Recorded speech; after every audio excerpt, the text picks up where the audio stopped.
se u žbuku stavljali su se granule azbesta koji se fakat ne mogu zbrinuti.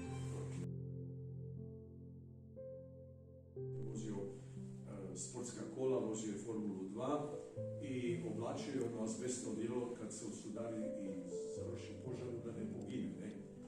I od toga azbesta je apsorbirao česticu, znači on je udahnuo i dobio je takozvani mezoteliom koji je galopirajući cijelo tijelo nam uhvati karcinom, tako da nema spora.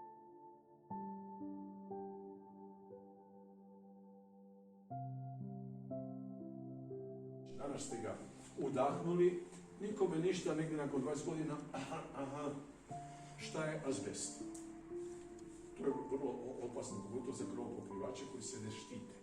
Ne uzimaju nikakvu zaštitu. Vani kad vam to rade, to je ko su CSI filmovi, to su u bijelim odjelima, što se kaže, se praktično sa kacigama totalno izolirani.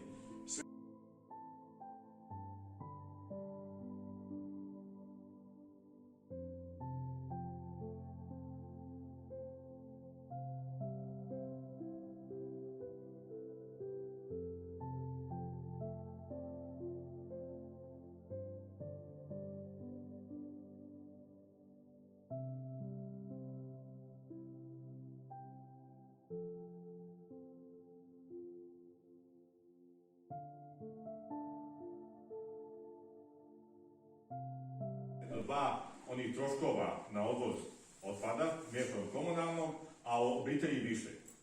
Vjerujte, to je pokazalo, malo pogledajte internet i statistika, da ukoliko se odvaja otpad, da se uštedi na troškovima zbrinjavanja odvoza mještanog komunalnog.